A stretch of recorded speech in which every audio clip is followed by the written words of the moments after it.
Olá, boa tarde a todos, bem-vindos à nossa segunda fase de constitucional. Tô vendo todo mundo aqui bem animado, umas caras de feliz, que dá até gosto. Olha, vamos perguntar, quem aqui tá surtando? Levanta a mão. Oh, meu Deus, que medo. Tá todo mundo já surtando? Frescura, pode parar com isso agora, né? Turma do Erival não tem gente surtando. Eu queria... É isso, Erival? Oh, meu Deus, o homem tá bravo hoje. Eu queria mandar um beijo, um abraço pro Rio de Janeiro. Eu estive aí ontem, passei o dia no Rio de Janeiro. Tem uma turma lá de constitucional muito querida, passei lá na sala ontem. Né, um abraço para vocês aí de constitucional do Rio de Janeiro. Lá receberam com muito carinho, com muito afeto. Obrigado aí por toda a recepção. Hoje nós vamos falar de recursos. Como a OAB, eu ouvi um AF aí. Algum preconceito? Bom, olha como eu estou tão chique, estava contando o Perival. Eu vim ontem, voltei no voo do Rio. Quem estava do meu lado? A Gretchen, não. Ministro Lewandowski. O quê? Essa semana quase que eu nem venho mais dar aula. Porque eu estava dando aula aqui no Twitter e as pessoas falando, olha, o tal do Barroso vai ser indicado para ministro, a Dilma vai indicar, não é? Não fui eu, não. Sabe por quê? Por causa da idade. Só porque reputação ilibada, mais ou menos. Notório saber jurídico, médio. Agora eu só tenho 32 anos, não dá, né? Vou dar aula, chega de falar bosta. Bom, seguinte, nós vamos falar de recursos. Olha, eu não duvido nada que caia um agravo de instrumento... Eu não duvido nada que caia um agravo de instrumento em mandado de segurança. Tudo bem? É possível, sim. E como a OAB não repete muitas peças em constitucional, o único recurso que caiu até hoje foi recurso extraordinário. É isso, Erivaldo? Recurso... e ROC.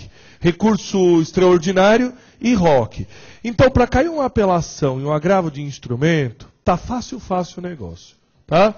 E se cair, nós vamos fazer com a maior tranquilidade, porque é fácil, é trabalhoso.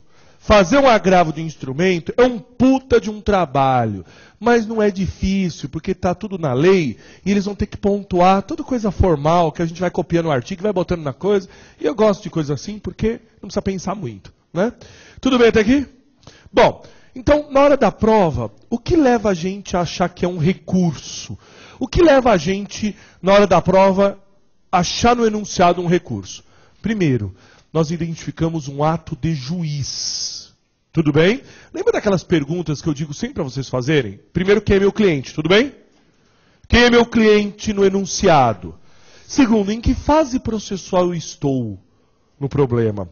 Porque a dica para ser recurso é porque existe um ato de juiz e o ato de juiz prejudica justamente o seu cliente. E o objetivo do seu cliente é obter a reforma ou a anulação do ato judicial. Então, é muito fácil. Só que nós não vamos usar recurso contra ato do MP, contra ato da parte contrária. Recurso é contra ato de juiz. Tá bom? Muito bem. Então, você já sabe que leu o problema, encontrou um ato de juiz, contra o ato de juiz cabe um recurso na lei processual. Não, mas eu posso usar mandado de segurança? Lembra da aula passada? Eu só uso mandado de segurança contra ato de juiz quando não houver recurso eficaz. O que é um recurso eficaz? Recurso que tem efeito suspensivo e possa paralisar o ato. Tá bom? Muito bem. Então nós vamos fazer o seguinte, a nossa primeira preocupação, achar que ato de juiz é aquele. Leu o problema, viu que tem um ato de juiz? Primeira pergunta, que ato é esse? Nós vamos fazer assim. Aqui eu vou fazer os atos do juiz, de um lado da lousa. Do outro lado da lousa eu vou fazer os recursos. E aí a gente vai ligar um no outro, tudo bem? Faça assim no caderno. Então os atos do juiz estão no artigo 162 e 163 do CPC. Ninguém precisa decorar o que o juiz faz. Se na hora da prova achou ato de juiz e tiver dúvida que ato é aquele, vai no artigo 162 e no artigo 163, que lá tem a definição dos atos judiciais. Vamos colocar os atos aqui? Vai colocando os atos e vai pulando uma linha de um ato para outro. O juiz profere despacho, pula uma linha. O juiz profere decisão interlocutória. O juiz profere sentenças e o juiz profere acórdão. Tudo bem? Despacho, decisão interlocutória, sentença e acórdão. E aqui é o tudo ou nada da nossa prova. Se a gente não identificar corretamente qual é o ato, a gente não acha o recurso, consequentemente a gente erra a peça e tira 0. Acho que não é o momento para falar desse assunto, né? Mulherada já vai começar a chorar. Não é isso? Estou preocupado amanhã no simulado. Tá tudo bem pro simulado amanhã? Tem alguém com medo de simulado? Não, porque tem gente postando no Twitter, tô tenso com simulado, tô com medo de simulado. Para, né? Vem pro simulado, traz tudo suas coisas, traz seu VAD, sua alimentação, sua água, traz tudo que amanhã é nosso simulado normal. Bom, leu o problema, achou que é um ato de juiz, pergunta que ato é esse. O que é um despacho? Quando o juiz dá um despacho, o que ele faz? Despacho é ato de mero impulso processual. Quando o juiz profere um despacho, ele não julga nada. O despacho não tem carga decisória. O despacho não tem carga cognitiva. Quando o juiz dá um despacho, ele não está julgando nada. Só empurra o processo para frente. Por exemplo, designo audiência de conciliação para o dia tal. Vista a parte contrária do documento juntado pela outra. Julgou alguma coisa? Nada. Pergunta sacana. Volta a imagem aqui para mim um pouco.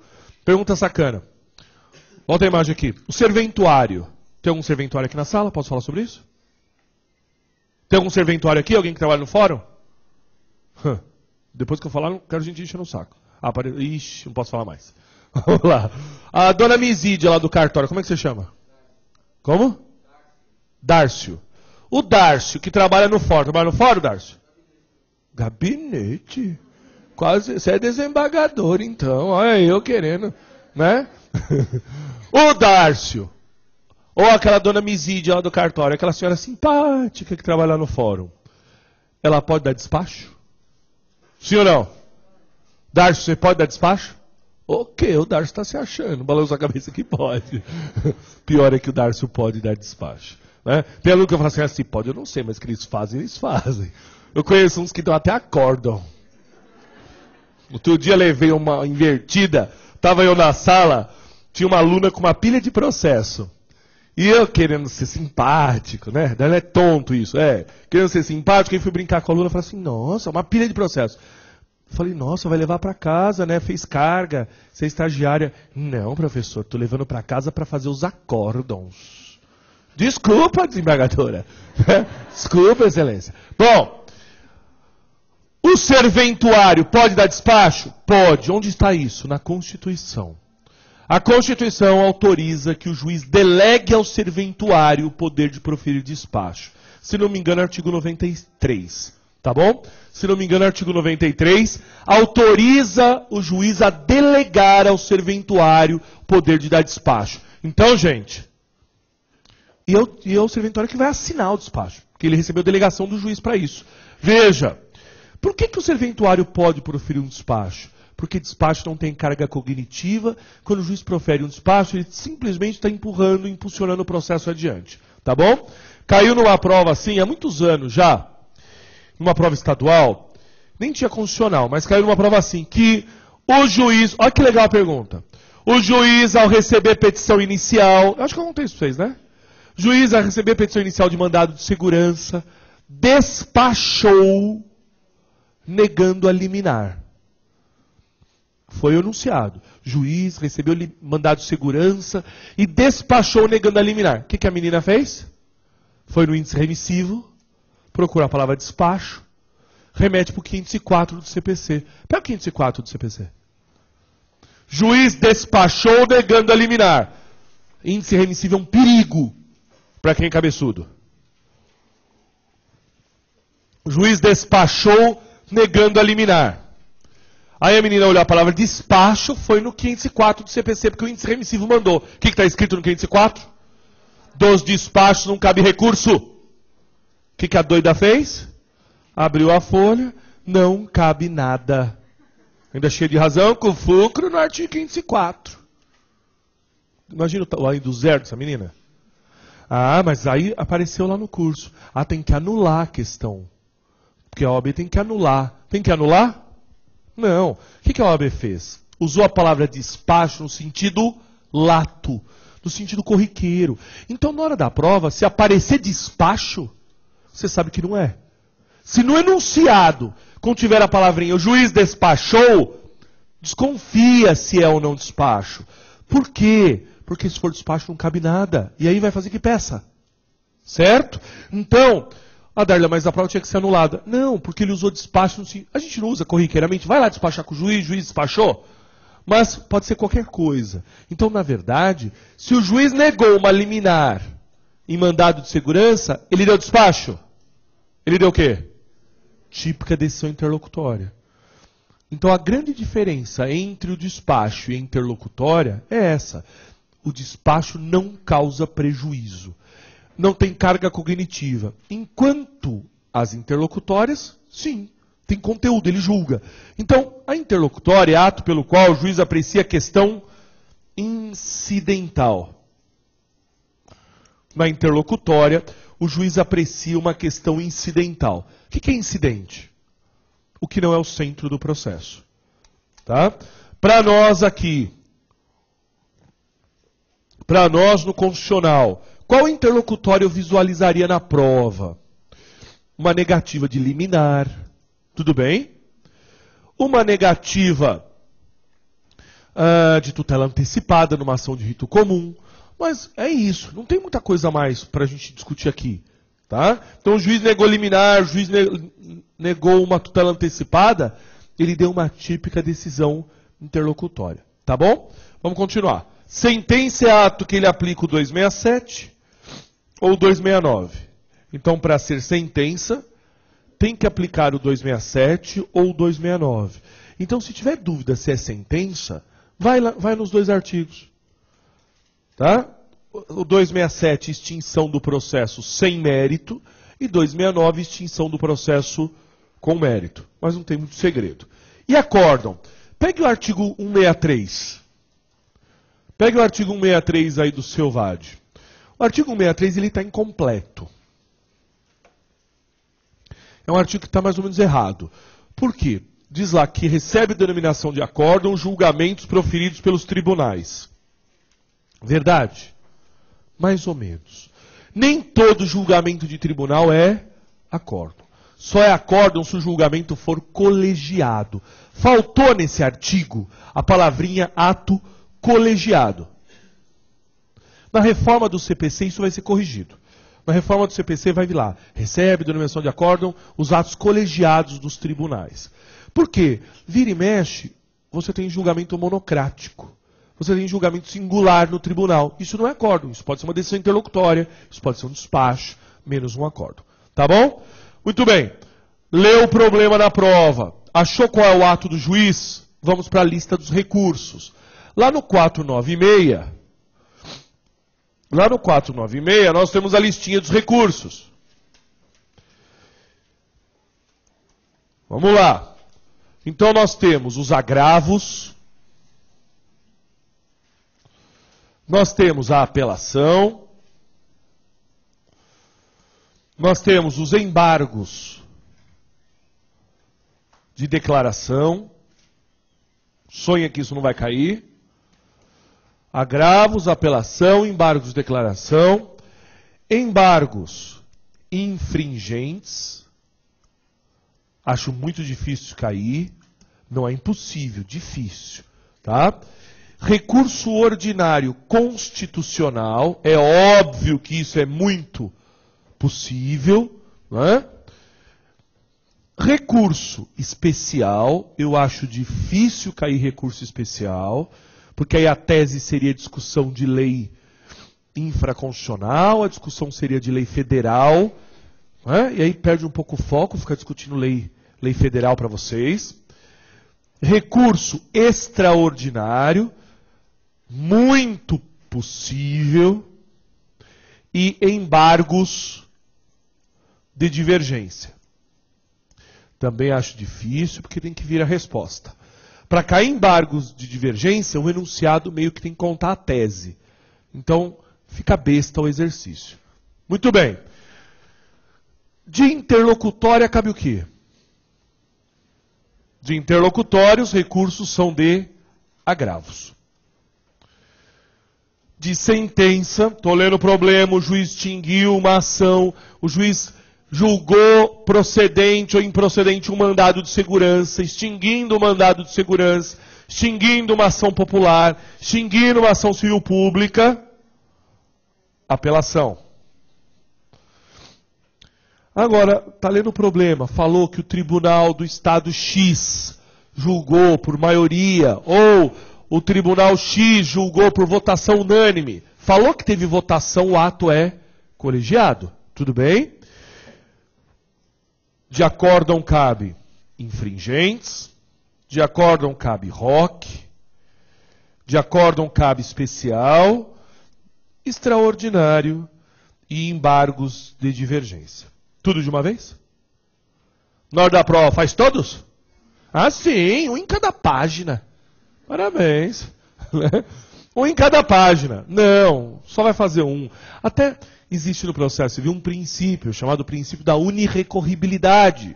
Princípio da unirrecorribilidade significa que para cada ato só cabe um recurso. Um ato, um recurso. Então, até na hora da prova, nós só temos esses dois aqui. Nós só temos esses dois, que são recursos com fundamento constitucional, o especial e o extraordinário, só esses dois que admitem a interposição simultânea. Esses dois admitem interposição simultânea. Então, contra um acórdão, eu posso fazer os dois? Posso. E até na vida prática é muito comum que isso aconteça. Normalmente viola a lei federal, muitas vezes o acórdão viola a lei federal e também viola a Constituição. Então na vida prática nós acabamos fazendo os dois. Tá? Na OAB a OAB vai dar a tese. É a tese quem vai dizer se você usa especial ou se você usa extraordinário. Qual é a tese? A tese é violação à lei federal. Violou um artigo do Código Civil. Violou lei federal, recurso especial. Violou dispositivo da Constituição, recurso extraordinário. Tudo bem? Lógico, para nós, em constitucional, é muito mais provável que caia um recurso extraordinário do que caia um recurso especial. Mesmo porque recurso extraordinário a gente sabe que é puro controle de constitucionalidade, né? Na via difusa, mas é controle de constitucionalidade. Tudo bem? Vamos lá. Tranquilo até aqui? Despacho ficou sozinho. Vamos ligar com o embargo de declaração? Olha, vocês estão com uma paralisia cerebral erga omnes hoje. Tá, vocês estão bem? Olha, uma pessoa respondeu. Salve simpatia aqui hoje, hein? Olha, vou dizer. Rival, o que você está fazendo com eles? Nada. Precisa xingar um pouco. Você está xingando? Ah, é verdade. Você está xingando? Tem que xingar. Vamos lá. Escuta, despacho vai caber contra o quê? Nada. Embargo de declaração cabe contra o quê? Se a gente pegar o 535 do CPC, o 535 diz que usa embargo de declaração quando houver contradição, omissão ou obscuridade.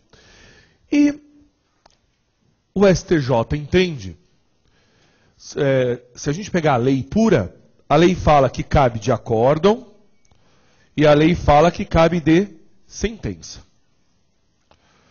Tudo bem? De acordo e sentença.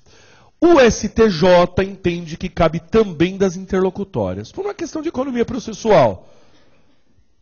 Mas isso é o entendimento do STJ, que cabe também contra as decisões interlocutórias. Tá? Eu vou começar explicando pelos embargos de... Hoje nós vamos fazer assim, ó, só para esclarecer o que nós vamos fazer hoje. Hoje eu vou falar dos recursos daqui para cima. Hoje nós vamos aprofundar no agravo, na apelação e nos embargos de declaração. O professor Flávio Martins vem na outra semana, é isso? O professor Flávio Martins vem na outra semana falar do ROC. E eu vou gravar um vídeo para vocês assistirem na área do aluno, só desses dois aqui. Tudo bem? Do especial e do extraordinário, eu vou gravar um vídeo específico só sobre recurso especial extraordinário. Tá? Hoje nós vamos falar desses de cima. Vamos começar por embargo de declaração? Então marca aí no seu caderno, embargo de declaração. E eu só vou falar de embargo de declaração por um motivo muito besta, para você não fazer. Porque na hora da prova, pode te dar uma vontade doida de fazer embargo de declaração. Não porque você é vagabundo e queira fazer uma peça simples. Porque, vamos falar a verdade, se cair embargo de declaração é uma frente, no máximo é a frente da folha só a folha 1. Porque o que você fala em embargo de declaração? Não tem tese. Não vai ter tese, é dizer, juiz, você está omisso. Que porcaria vai ser isso? Ó, embargo de declaração só caiu uma vez em toda a prova. Uma vez. E eu estou falando não em constitucional. Caiu em penal uma vez porque fizeram exercício porco. Na verdade, não é que eles queriam embargo de declaração. Eles aceitaram no gabarito. Porque o enunciado estava tão mal feito que eles tiveram que aceitar os embargos de declaração. Aí aceitaram apelação e embargos. Mas não é o normal. Por que pode, na hora da prova, dar uma vontade de fazer embargo de declaração? A gente pode ter a impressão, na hora da prova, de que está faltando coisa no enunciado. A gente pode ter a falsa impressão de que o juiz deveria ter dito mais. Não pode dar isso? Porque na vida prática, o que a gente tem para decidir se faz os embargos de declaração? O que a gente tem na mão? Olha, vocês estão dando até uma brochada. Quer dizer, eu, né? Vocês sou eu. Mas vocês estão numa felicidade que está contagiante. Né? Vocês almoçaram? Então não dá nem pra falar que isso é fome, que essa cara feia é fome. Vamos lá. Escuta. Desespero. Oh, meu Deus. Começou a choradeira da manhã. Vocês estão tomando remédio? Rivotril é bom. Eu tenho. Ah, não, diz que não pode dar Rivotril pros outros? Não. Diz que é tráfico de drogas. Diz que você dividir remédio controlado com os outros, tarja preta, aqueles que têm aquela guia, diz que vai preso. Em flagrante. É melhor calar a boca, porque senão eu nem vou terminar a matéria. Do jeito que ele vai acabar, não termina a matéria, depois eu te prendo. Depois de terminar a aula, você sai daqui preso. Bom, seguinte. Então, na vida prática, a gente tem o processo inteiro, a gente tem a sentença inteira.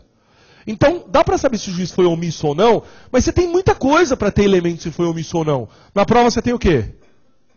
O que você tem na mão na hora da prova? Um lixo de um enunciado. Desculpa, bem pesado, né? Ainda mais se for inconstitucional. Um lixo de um enunciado porco, mal feito, e aí você está lendo. Não, juro. Você tem uma tripa de um enunciado. E que não vem todas as informações. Aí você fala assim, tá faltando coisa. O juiz deveria ter dito mais. Não é que o juiz deveria ter dito mais. É que é só aquilo mesmo. Então, não vai achar que está faltando coisa, vou fazer embargo. Não. Você só vai fazer embargo se o problema mandar. Faça embargos. Eu já vou dizer como ele vai dizer isso. Tá? Para que servem embargos? Contra omissão, contradição e obscuridade. Tem gente que pode ler e falar assim, nossa, eu não entendi o enunciado. O juiz deu sentença, mas eu não entendi o que o juiz quis dizer. Está obscuro, vou embargar. Na hora da prova pode dar essa impressão falsa. Então, omissão, o juiz deixou de julgar, contradição, a divergência interna no julgado. Ora ele diz concedo, ora ele diz nego. E obscuridade é a falta de clareza. A jurisprudência do STJ e do STF, até sumulada, entende que cabe também para pré-questionamento. Pré-questionamento. Súmula 282 do STF e súmula 320 do STJ. Tá bom? Essas duas súmulas dizem o seguinte, que para fazer recurso especial e para fazer recurso extraordinário, a matéria tem que estar pré-questionada. O que é isso? É uma invenção desses dois tribunais para não julgar os recursos. Pronto, falei. Volta a imagem para mim. às vezes, o TJ dá um acórdão. Presta atenção nisso. Porque pré-questionamento, às vezes, parece na nossa cabeça uma coisa do outro mundo, de difícil. Mas é tão fácil, tão besta. A palavra, às vezes, assusta. O TJ deu um acórdão. O TJ proferiu um acórdão. Só que esse acórdão violou a Constituição. Violou o artigo X da Constituição. Só que o artigo X sequer foi analisado no acórdão. Violou! Mas os desembargadores nem citaram o número do artigo no acórdão. A matéria foi discutida? Não foi. Adelante, cabe extraordinário. Cabe extraordinário. Mas o tribunal recorrido não analisou essa matéria. Então o que diz o Supremo e o que diz o STJ? Se o acórdão violou a Constituição, se o acórdão violou a lei, antes de você fazer o extraordinário especial, leve a matéria ao próprio tribunal. Como? Por meio de embargos de declaração. É uma viagem. Porque ele violou a Constituição, mas violou de forma implícita. Você vai fazer embargos para dizer o seguinte: tribunal, faz favor de se manifestar sobre tal artigo, porque você violou a Constituição. O que você acha que ele vai dizer? Você acha que ele vai dizer violei mesmo? Pronto? Falei? Não vai. Mas é isso. O STJ e o STJ meio que obrigam você a fazer o embargo de declaração para discutir a matéria na instância inferior e conseguir levar isso para o STJ e para o STF. Tudo bem? Bom, vamos continuar. Eu disse para vocês fazerem embargos de declaração só se você tiver certeza e se o enunciado obrigar. Se eu fosse fazer um enunciado, para não ter dúvida, porque não dá, gente, é inviável no direito constitucional fazer embargos de declaração. Porque não tem tese, não tem recheio, vai discutir o quê? Certo? Não tem, é muito processual. Se eu fosse fazer um enunciado, eu colocaria alguns critérios objetivos que pendesse ou não para o recurso. Primeiro critério objetivo é o prazo. Qual que é o prazo? 5 dias. Então, se o problema disser que a sentença ou o acórdão foram publicados há 12 dias, você vai mexer com o embargo de declaração? Se falar expressamente que publicou há 12 dias, não tem por que você mexer com isso. Seria um critério para dizer do cabimento ou não. Segunda coisa importante, quem julga embargos de declaração? O próprio órgão que prolatou o ato embargado. Então o próprio tribunal, o próprio juiz. Então o problema daria essa dica. Atue perante o próprio órgão. Tudo bem? É uma dica para falar que cabe embargo de declaração. Atue, então atuação perante o próprio órgão. Bom, se disser que vai ter duplo grau, se disser atue no tribunal, atue para reformar o ato, não dá para ser embargo de declaração. Tranquilo até aqui? Todo mundo bem? Bom, então embargo de declaração muito difícil para nós. Recurso possível que nunca caiu, né, Erival? Apelação? Nunca caiu. O que você acha, Erival? Possível ou surto? Não é possível, sim. Tanto o agravo negativo da liminar do MS, quanto da apelação numa mandado de segurança, ou numa ação popular, ou numa ação civil pública. Eu acho. Se ele quer testar e apertar a gente com relação ao lado técnico da coisa, ele pode vir com isso, mas a gente sai pela tangente com a sua aula, né? Não vai ter problema. Na verdade, vamos falar bem a verdade assim, a apelação é uma peça besta de fácil. Nós vamos fazer, para vocês terem estrutura aí. Na verdade, é uma peça até boa para vocês. Sabe por quê? Porque é uma peça que prestigia menos a forma e dá maior espaço para discutir tese. Que é o que vocês são melhores, é isso?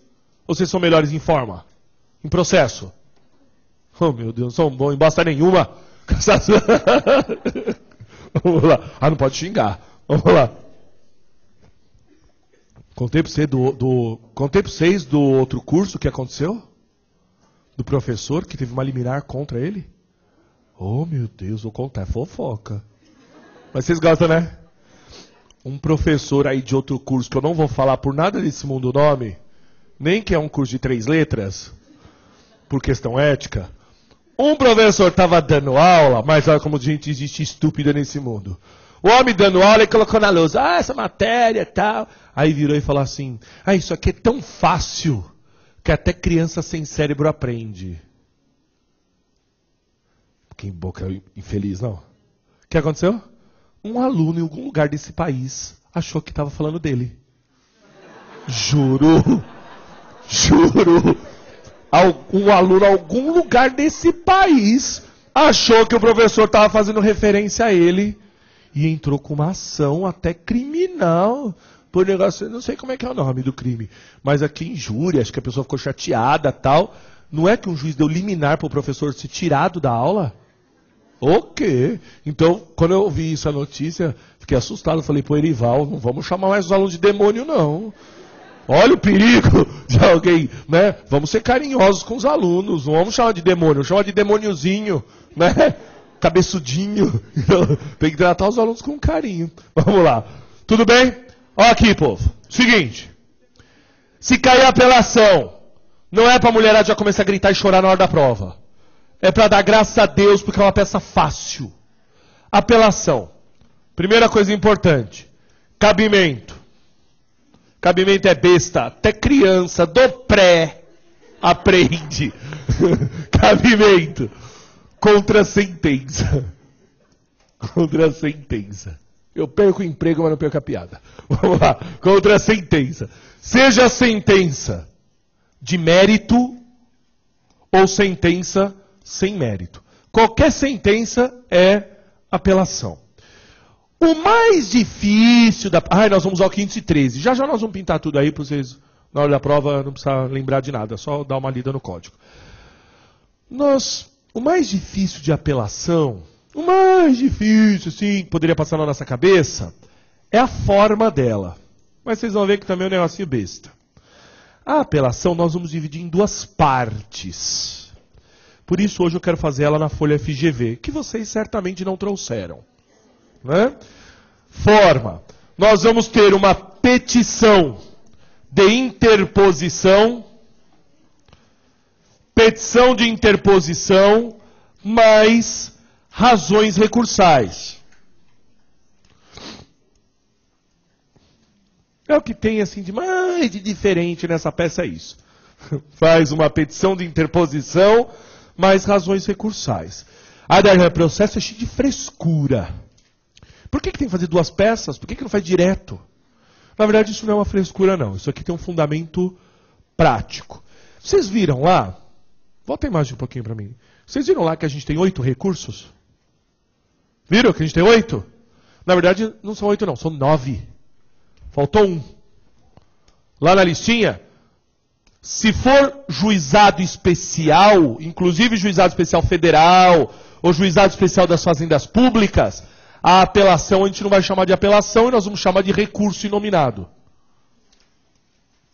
Na verdade, a gente vai chamar só de recurso. No juizado especial da fazenda pública ou no juizado especial federal. Certo? É a mesma coisa que a apelação, só vai mudar o nome. Na verdade, é a apelação, só que o legislador, por uma burrice, esqueceu de botar o nome. Botou cabe recurso. Tá? E não sei nem porque a doutrina não resolveu isso dizendo que chamava de apelação. Ficou como recurso inominado. Darlan, tá me dando um desespero, tá dando uma vontade de suicídio, porque tem 9 recursos, eu vou ter que decorar um modelo de 9 peças. Não. 2 modelos de peça, nós vamos fazer qualquer coisa. Certo? Nós temos 8 recursos. Nós vamos usar 2 modelos apenas. Por que 2 modelos? Um modelo com petição de interposição e um modelo sem petição de interposição. Direta. Sabe petição direta igual nós estamos fazendo? Por que faz petição de interposição? Porque é cheio de frescura o processo. Por que faz? Porque o órgão que recebe o recurso é diferente do órgão que julga. Então, por uma questão prática, quando uma instância recebe, a outra julga, você faz a capinha, que a gente chama de petição de interposição, você faz a capinha para a primeira instância e o recheio, que são as razões recursais, para o tribunal. Quando o mesmo órgão recebe, o mesmo órgão julga, você faz peça única. Vamos pensar na lista de recursos. Já para o modelo. Eu vou colocar aqui assim, ó. Modelo 1. Nós vamos colocar peça dupla. Por que peça dupla? Petição de interposição mais razões. Tudo bem? Modelo 2, peça direta. Vamos lá. Agravo de instrumento, que nós vamos falar dele hoje. Precisa de petição de interposição? O agravo de instrumento vai onde? Direto no tribunal. Se ele vai direto no tribunal, petição direta. Apelação, você interpõe onde? Primeira instância. Quem julga? Tribunal. Eu acabei de colocar que tinha que ser peça dupla. Estava na lousa. Peça dupla, modelo 1. Embargos de declaração, você manda para quem?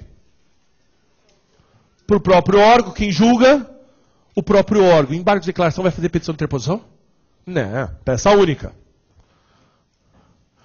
Embargos infringentes, peça única. ROC, peça dupla. Especial, extraordinário, peça dupla. E embargos de divergência, peça única. Tudo bem? Então nós só vamos usar 2 modelos para todos esses recursos. Depois a gente só vai mudando o nome, a competência, o número do artigo. Mudar tudo, né? Não. Só essas 3 coisas. Tá bom? Nome, né? E o fundamento legal. Tudo bem? Vamos voltar lá para a nossa apelação.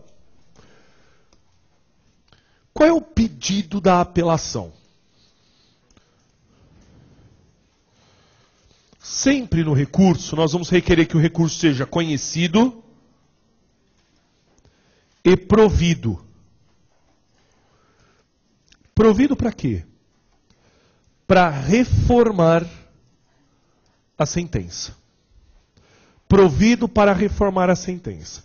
Então, todo recurso nós vamos pedir que ele seja conhecido e provido para reformar a sentença.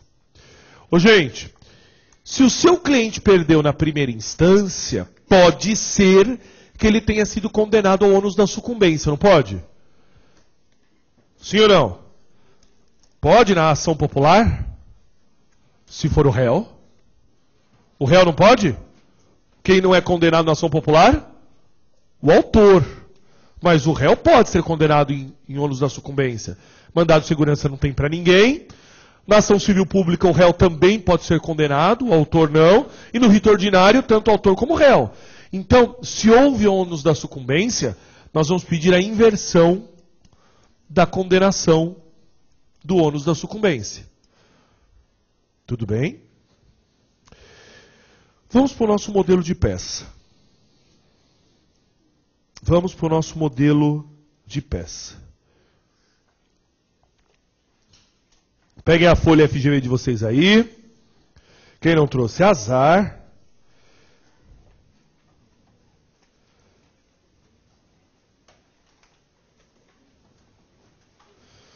Vamos lá. O seguinte, vamos para a nossa peça, beleza. Vamos começar. Nós vamos fazer assim. Pessoas um pouco mais lesas talvez não consigam. Mas nós vamos fazer assim. A gente... Tudo bem? Quem foi? Vamos lá, prossiga. Ó, peguem o CPC do 6. Nós vamos fazer assim. Nós vamos fazer a peça na folha FGV e simultaneamente nós vamos pintar nosso VAD. Por quê? Tudo que precisa fazer está na lei. Então ninguém precisa decorar nada, só precisa estar tudo pintado bem certo para na hora da prova pegar certinho. Pintem sabendo, pintem com aquela cor que vocês sabem, que o que for pintado você precisa colocar dentro da peça, certo? Porque a ideia é bater os olhos e falar, isso aqui o Darlan disse que eu tenho que colocar na peça. Vamos começar no 514? Pegue o 514. E nós só vamos pintar as palavras-chave que nós vamos transportar para dentro da peça. O 514 diz assim. A apelação interposta por petição dirigida ao juiz. Acharam isso? Pinta aí, dirigida ao juiz. Pinta só as palavras, dirigida ao juiz. No 514, dirigida ao juiz. já diz para quem que você vai endereçar. Certo? Ah, mas eu não sei se mando para o tribunal, não sei se eu mando para o Supremo, porque pode ser que te dê uma vontade doida de mandar a apelação para o Supremo. Não é, Erival? Não pode acontecer? Vai para o Supremo? É o juiz. Vamos começar. Até o Erival hoje está um porre. Olha o respeito que eu sou chefe aqui, ó. Vamos lá. Continuando. Vamos começar a nossa peça. Eu nunca sei como começa uma peça. Põe excelentíssimo que a inspiração vem. Eu não estou nem sabendo escrever excelentíssimo. Excelentíssimo, senhor, doutor. Eu vou fazer numa ação popular, né? Porque se cair, vai cair numa ação popular. Vamos fazer como se fosse uma ação popular. Excelentíssimo senhor doutor, juiz de direito. Você vai colocar o número, porque você já tem o número. O problema vai te dar que vara que era. Excelentíssimo senhor doutor de direito, da vara civil, ou o problema vai dizer se foi uma vara de família, não, de fazenda pública, da vara civil, do foro da comarca D. Esse teclado tá uma porcaria. D. Muito bem. O importante é a gente lembrar na apelação que ela é endereçada ao juiz de primeira instância. Só cabe apelação de ato de primeira instância, sentença de primeira instância. Tá? Nós vamos... Tudo bem? Alguém muito lerdinho aí perdeu? Vamos lá. Fizeram excelentíssimo? Beleza. Pula suas 5 linhas. E dá para pular mesmo, não tem problema, dá para pular porque cabe. Essa peça tem epígrafe? A gente vai colocar processo autuado sobre o número tal? Sim, porque ela vai ser juntada ao processo. Como a gente vai juntar o processo, ela tem epígrafe. Então, processo autuado sob o número. Beleza? Você não vai inventar nada porque você não é doido, né? E vai começar lá. Nome do cliente, né? Nome do apelante. Nome do apelante, processo autuado sob o número. E vamos começar o preâmbulo dessa peça. Apelante, o nome. Até hoje não teve nenhuma prova que a OAB não deu o nome da parte. Então a gente pode ficar tranquilo, se deu o nome José, é José, acabou, você não vai inventar nada. Dúvida. Precisa qualificar? A resposta unânime é não. Não precisa. Mas na prova nós vamos qualificar. Por quê? Porque a lei manda. Pega o índice 14. Na vida prática a gente não qualifica. Porque a gente vai juntar no processo, já está no processo. E a doutrina, a gente diz tranquilamente que só qualifica quando o recurso for de um terceiro. Tá? Isso é o que a gente entende na prática. Só que na OAB eu não quero que vocês corram risco. Vai que os doidos resolvam cumprir a lei estritamente e peça. Então aqui nós vamos fazer uma qualificação diferente. Mas nós só vamos fazer essa qualificação aqui. Se for petição inicial, pelo amor de Deus, não vamos fazer isso aqui. Tá? Aqui nós vamos fazer assim, qualificação. Pronto. É uma qualificação de vagabundo. Só para a gente dizer que fez. Tá? Isso não serve para as petições iniciais. Só serve aqui. Qualificação. Bom, se você está apelando por quê? Todo recurso, deixa na tela para eles, porque eles estão copiando.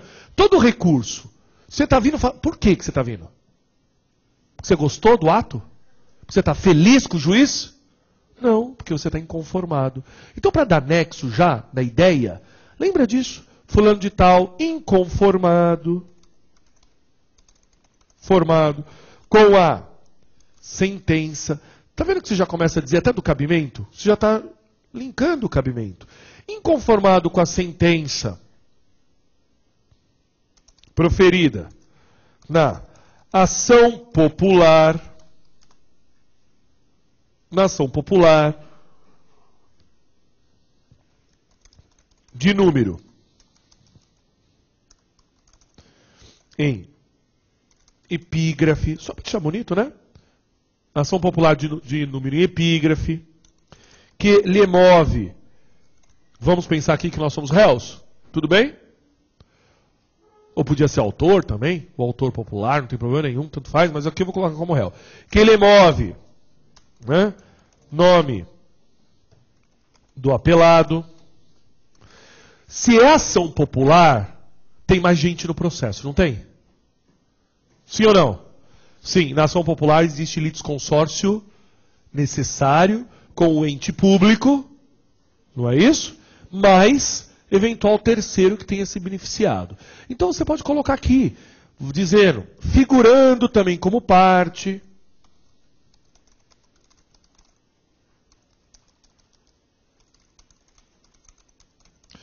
Não dá para saber se é autor ou réu, porque na ação popular o ente público pode mudar de lado. Lembra disso? Na ação popular, a lei da ação popular diz que o ente público pode, citado, deixar de contestar e pedir para se juntar ao autor. É um negócio que só existe na ação popular. É um negócio doido no processo, mas só na ação popular. Também como parte, aí coloca o nome do ente, né? Tá bom? Então você já colocou quem é o autor, você já colocou quem é o réu, colocou de onde saiu isso, saiu de uma ação popular. Vem, né? Essa peça está sujeita a prazo? Sim ou não? Sim.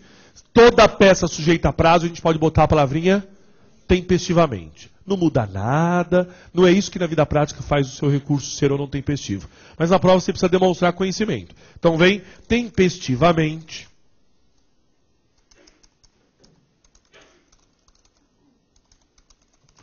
Eita. Tempestivamente, o começo. Vem tempestivamente por seu advogado, não é isso? Por seu advogado. Vem fazer o quê? Qual é o verbo que a gente usa numa apelação? Interpor. Para as petições iniciais, propor. Para os recursos, interpor. Vem por seu advogado, interpor.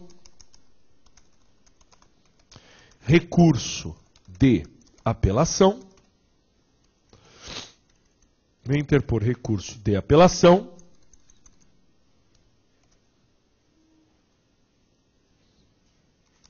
Tem que colocar o CUFUCRO, né? O povo adora o CUFUCRO. Eu não ponho nem a pau. Vamos lá. Mas você vai ter que dar um fundamento. Que artigo nós vamos usar? O 513. Pinta o 513 da sentença caberá apelação, só para você saber que é esse artigo que você vai usar no preâmbulo da peça, tá bom? Interpor recurso de apelação com fundamento no artigo 513 do Código de Processo Civil, cujas razões e guia comprobatória do preparo. Você está informando que está juntando o preparo. Porque ninguém na hora da prova vai levar um talãozinho de guia DARF ou de guia para recolher, né? Para juntar. Então você só vai informar que está juntando o preparo. Eu não vou lembrar do preparo. Grifa no 511 a palavra preparo, para você lembrar. No 519 também você pode grifar no 511 e no 519 a palavra preparo. Grifa para você lembrar que é uma coisa que você tem que levar para dentro da peça. No 511 e no 519 tem a palavra preparo. Lembra? Isso precisa estar na peça. Cujas razões e guia comprobatória do preparo seguem acostadas. Beleza. O que mais que você vai fazer? O que você quer que você está mandando para o juiz de primeira instância? O que você quer que ele faça com a sua peça? Que ele receba e faça o quê? Não é ele que vai reformar. Você fez na primeira instância, ele vai receber e você quer que ele mande para o TJ. Certo? Então, tudo que ele precisa fazer está no 518. Pega o 518 e grifa as palavras-chave. Interposta a apelação, o juiz, declarando os efeitos em que a recebe, mandará dar vista ao apelado para responder. Certo? É isso que você quer que ele faça, o 518. Então vamos lá. Por oportuno, requer que o recurso seja recebido em seus regulares efeitos. Não precisa dizer qual é o efeito, só fala que você quer o regular efeito. Certo? E, após a intimação da parte contrária para contrarrazões, não é isso que diz lá o negócio? O 518. Depois da intimação da parte contrária para contrarrazões, sejam os autos remetidos ao egrégio Tribunal de Justiça do Estado. Nós sabemos o seguinte, que se a apelação foi dada por um juiz estadual, ele recebe e manda para o TJ. Se a sentença for dada por um juiz federal, o juiz federal recebe na primeira instância e manda para o TRF, tá? Para o Tribunal Regional Federal. Muito bem. Tranquilo até aqui? Vamos lá. Termos em quê?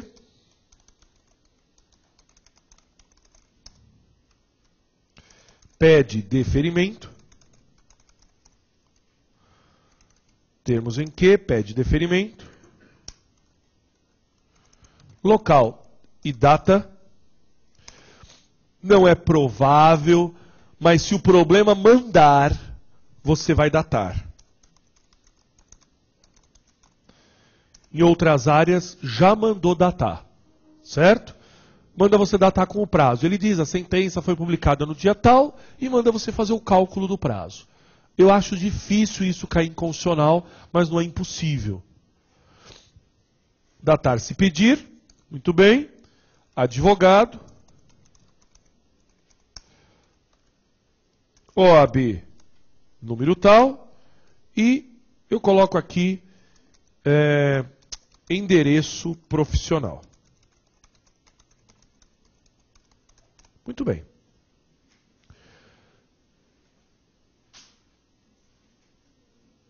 Tem gente que, Darlan, posso... Terminou a peça já? Posso levantar e ir embora no dia da prova? O que nós fizemos? Só a petição de interposição. Nós só fizemos a petição de interposição. Certo? A petição de interposição deu na folha 1? Empresta a sua aqui. Ó, abre aqui a tela para mim. Tá vendo? Certinho na folha 1. A sua não deu? Vazou? Se vazar, o que eu sugiro? Junta o termos em que numa mesma linha. Não pula a linha ali no advogado, OAB, número. Porque o ideal, por isso que eu pedi para... Mas você fez caderno ou na folha FGV? Na folha FGV. Essa é a peça mais importante de fazer na folha FGV. Para treinar. Sabe por quê? Porque a gente precisa ver se vai dar certo na folha 1. Petição de interposição tem que dar na folha 1. Tá? Daí não deu, vazou para a folha 2. Você vai para a folha 2, não tem problema. Passa um traço e começa as razões na folha 2. Tá bom? Vamos lá. Vamos para a página 2. Só fizemos a petição de interposição. Vamos na folha 2. Na folha 2, a gente vai lá no topo dela. Na folha 2, lá no topo, mantendo a paragrafação, igualzinho. O mesmo tanto de parágrafo que você deixou, você vai seguir. Você vai escrever razões de apelação. Razões de apelação.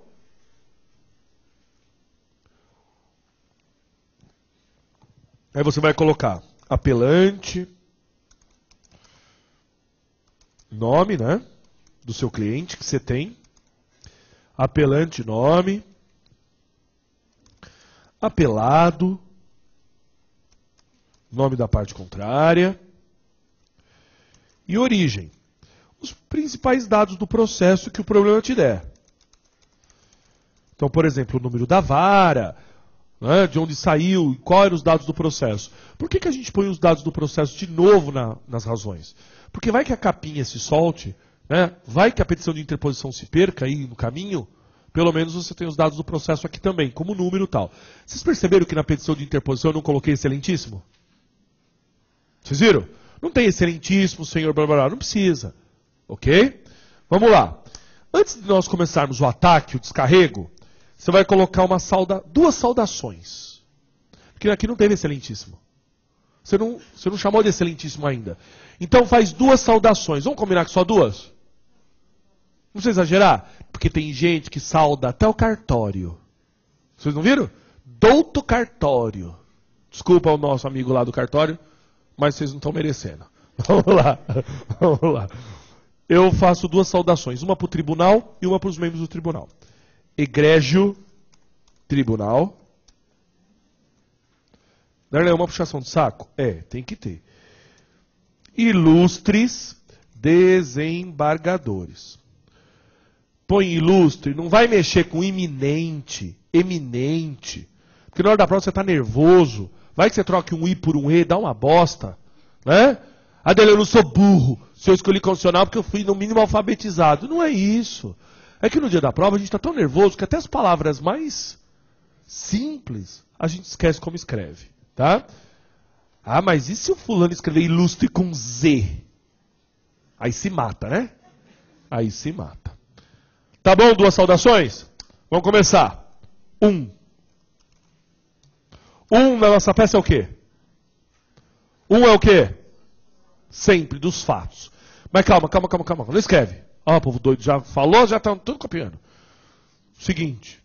Se você estiver bem emocionalmente no dia da prova, se você estiver bem estabilizado, você pode dar uma incrementada nesse um dos fatos. Porque dos fatos e do direito é coisa que a gente usa na petição inicial. Toda a petição inicial pode ser de uma DIN, pode ser do que for, né? Dos fatos e do direito. Se você estiver bem, você dá uma incrementada. Tá? Então, daí o que você colocaria aqui? Que fatos é esse que nós vamos narrar? Se eu estou apelando é porque teve uma sentença, porque teve um processo. São esses os fatos do processo. E aí você pode colocar, eu vou falar vários nomes, você põe o que você achar melhor. Você pode colocar assim, breve relato dos fatos, histórico processual, síntese do processo. Adela, que sabe uma coisa, eu vou botar dos fatos mesmo. Tá bom. Tá? Foi o que você quiser. Mas aqui, o dos fatos a gente já cresceu, pode dar uma incrementada. Vamos lá. Como que você coloca aí, Erivaldo, no seu livro? Breve relato. Perfeito. Só faltava você falar que era dos fatos. Vamos lá. O autor,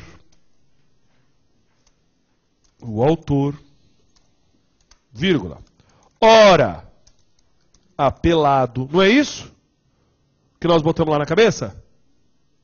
Nós somos autores ou réus? Aqui nós somos réus. Então o autor ora apelado. Por que eu coloquei o autor ora apelado? Porque daqui pra frente eu não vou chamar mais de apelante. Desculpa, não vou chamar de autor e réu. Daqui pra frente eu só vou chamar de apelante e apelado. Vocês viram que eu já fiz o link aqui, já falei quem é o autor e quem é réu. O autor ora apelado propôs ação popular para. E aí você diz para quê? Opa, se for uma apelação em ação popular, pode ser até que tenha um problema preliminar de legitimidade, né? Não pode? Pode falar que foi um estrangeiro que fez ação popular. Não é, Erival?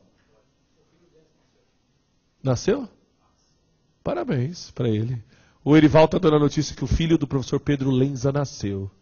O que nós temos a ver com isso? Parabéns. Nosso amigo, nosso chegado, nosso professor. Vamos lá. O professor Pedro Lenza é o nosso coordenador da pós de constitucional aqui. É negócio chique, negócio. Vamos lá. O autor, ora apelado, propôs ação popular para. Nós vamos fazer, na verdade, um resumo da inicial.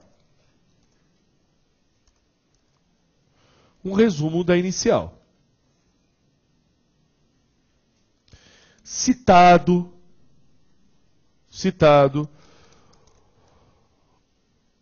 o apelante apresentou, o apelante é o réu, né? Citado, o apelante apresentou defesa. E aí você vai fazer um resuminho, se o problema falar o que alegou, né?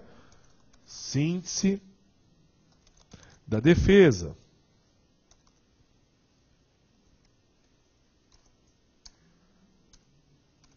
Síntese da defesa. Por sua vez,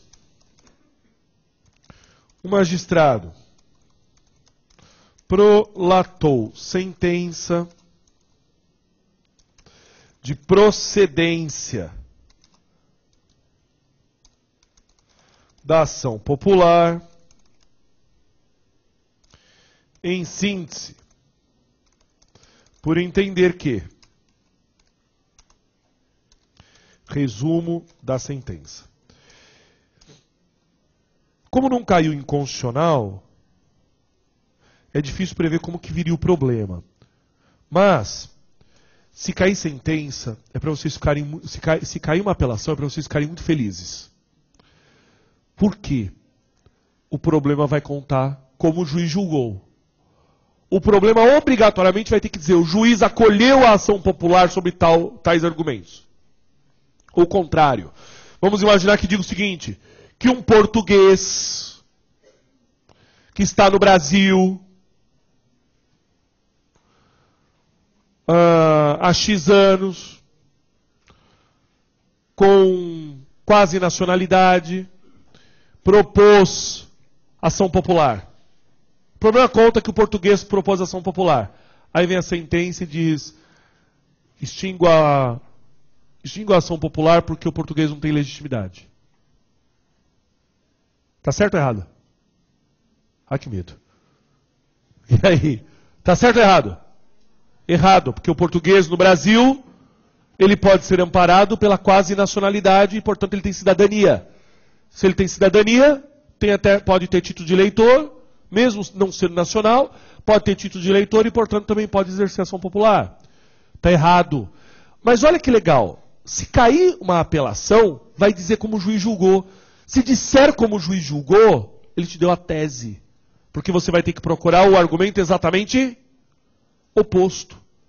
Então é bom cair a apelação, porque vem a resposta no enunciado. É difícil para a FGV fazer um problema desse, porque tem que fazer com muito cuidado para não dar a resposta tão na cara. Mas vem, tá? Vamos voltar. Então aqui você vai dizer o que o juiz julgou. Na verdade, já é preparando os seus argumentos da sentença, da apelação. No entanto, pode voltar para a tela. Você concorda com essa sentença? Não. No entanto, como será demonstrado a seguir, a sentença merece ser reformada.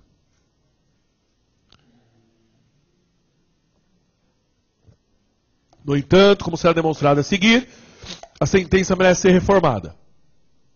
Beleza?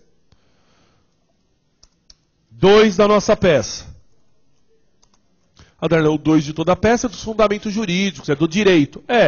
Aqui a gente pode dar uma incrementada, a gente pode colocar das razões para a reforma. Como que você colocou no livro, Ivan?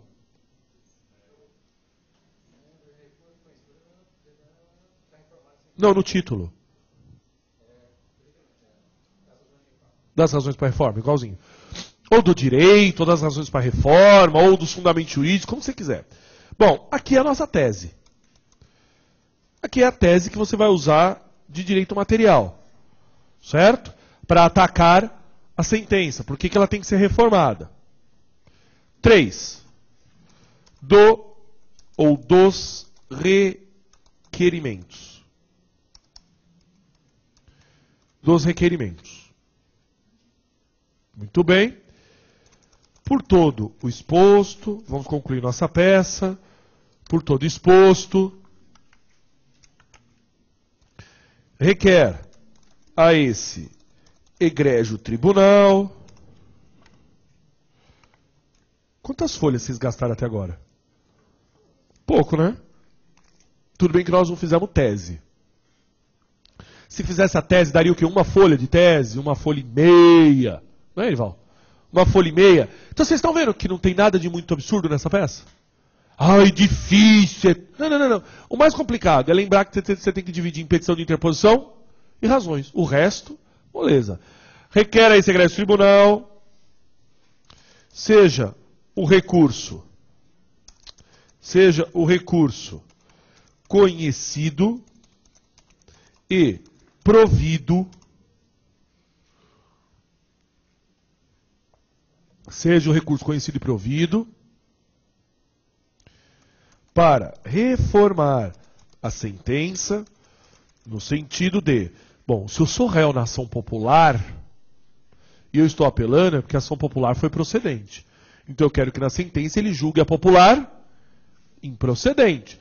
Então, em cada caso concreto, você vai colocar aí o que você quer. No sentido de, no nosso caso, né, julgar improcedente os pedidos da ação popular. Ou se fosse o contrário, né, se fosse para julgar procedente. Se eu sou o réu na ação popular, eu posso ter sido condenado ao ônus da sucumbência? Posso. Eu não vou pedir inversão, porque não há inversão tecnicamente. Porque na ação popular o autor só é condenado se eventualmente for provada má-fé. Pode até ter esse argumento no meio do exercício e você tem que colocar no final, né? Mas, se você é réu, você vai pedir para afastar. Requer, vírgula, ainda, seja afastada a condenação ao pagamento das custas e honorários advocatícios de sucumbência. Se for uma apelação em MS, isso aqui não existe, tá? Porque lá no MS não tem condenação em honorários. Termos em que pede deferimento. Termos em que pede deferimento. Local e data. Termos em que pede deferimento, local e data. A mesma coisa. Advogado. OAB. E acabou sua peça. Aqui eu vou colocar numa linha só para encurtar para vocês poderem copiar. Ô, gente. Peça difícil? Em termos de penduricalhos processuais, o que é mais simples fazer? Uma apelação ou uma inicial de mandado de segurança? Em termos de solenidade. O que vocês acham? Muito mais fácil fazer uma apelação. Muito mais fácil. Vocês viram que aqui a gente não teve que pedir liminar. A gente não teve que mexer com competência, porque a competência já veio no problema. A gente não teve que mexer com valor de causa. Não teve que requerer provas. Ah, mas no MS também não tem. No MS não, teria no rito ordinário. Não teve que pedir citação de ninguém, notificação de ninguém. Então, na verdade, é uma peça, em termos de requisitos formais, é uma peça pelada. É uma peça simples. Ok? Então, não é uma peça para a gente ter preconceito, no sentido de achar, é difícil, Deus ajude que não caia a apelação. Não, pode cair. Porque a apelação é uma peça legal para vocês, porque é uma peça que daria mais espaço para discutir mérito do que para discutir forma. Certo? Tudo bem? Tranquilo? Bom, nós marcamos todos os artigos? Tudo que precisava vocês marcaram? 513, cabimento. 514, caput, endereçamento. Os incisos do 514 já dizem o que você tem que alegar. No 518, o que o juiz de primeira instância faz com a peça e manda para o tribunal, que colocamos lá na petição de interposição. E no 519, nós pintamos a palavra preparo, para não esquecer de lembrar que tem preparo. Todo mundo pintou isso? Tranquilo? Bom, nós vamos fazer o seguinte, técnica está atenta aí, nós vamos fazer assim, nós vamos parar 15 minutos, só para a gente poder refrescar a cabeça, e aí na volta nós vamos fazer o agravo de instrumento, tá bom? Só para a gente poder mudar de recurso, então 15 minutinhos aí e já já a gente volta. Vamos lá. Tudo bem, Irmão?